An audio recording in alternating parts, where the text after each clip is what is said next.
கண்ணு தெரியாதவங்கள பார்த்தீங்கன்னா, எப்பவுமே கையில ஒரு குச்சி வச்சிருப்பாங்க. அது மட்டும் இல்லாம சுத்தி என்ன சத்தம் கேட்குது அப்படின்னு எப்பவுமே கவனமா கவனிச்சுட்டே இருப்பாங்க. அந்த சத்தத்த வச்சும், அந்த குச்சிய வச்சும் தான் அடுத்தடுத்த ஸ்டெப்ப அவங்க எடுத்து வைப்பாங்க. இதே மாதிரி நம்மளோட வாழ்க்கையில ஒரு சில காரியங்கள் நம்முடைய கண்களுக்கு மறைவா இருக்கும்.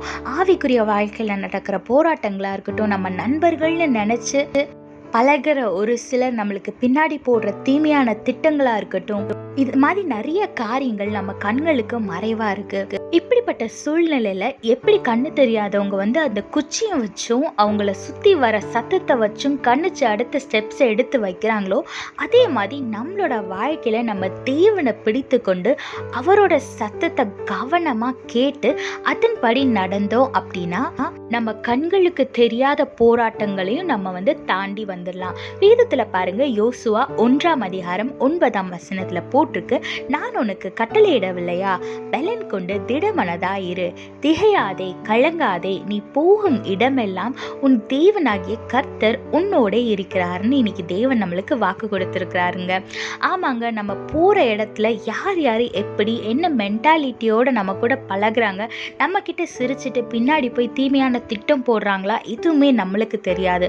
ஆனா நம்மளுக்கு தெரிஞ்ச ஒரு விஷயம், தேவன் நம்ம கூட இருக்காரு. அதனால எந்த ஒரு சூழ்நிலையா இருந்தாலும், எவ்வளோ மோசமான மனுஷங்களா இருந்தாலும், சத்ரு எவ்வளோ பெரிய தீமையான திட்டத்தை நம்மளுக்கு விரோதமா கொண்டு வந்தாலும் அது வாய்க்காம போகும்.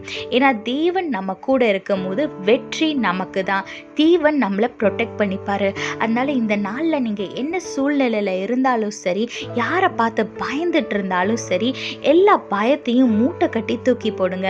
ஏன்னா தேவன் உங்க கூட இருக்கிறார். தேவன் உங்க கூட இருக்கும் போது உங்களுக்கு தான் வெற்றி நிச்சயம்.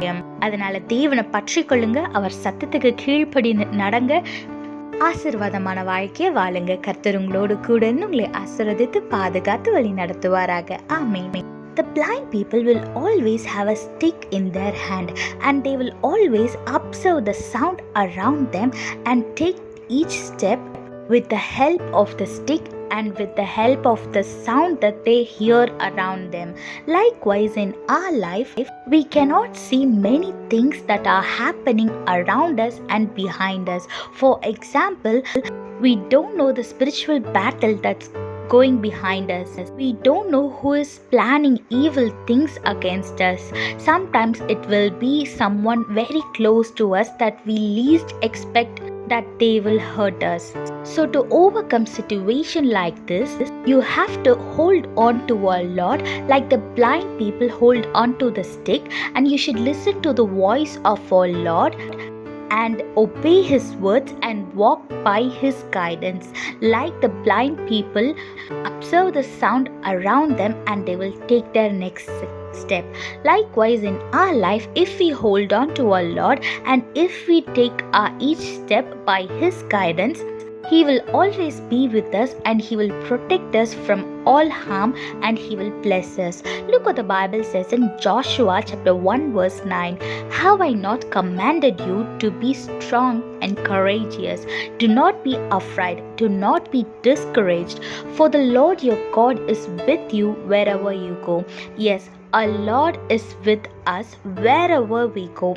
So no matter what kind of situation we are in, or no matter who is against us, when our Lord is with us, the victory is ours. So don't be afraid of any situation or people that who is standing against you, because our God is with you and the victory belongs to you. So hold on to our Lord, hear his voice and walk by his will and walk by his guidance and live a blessed life.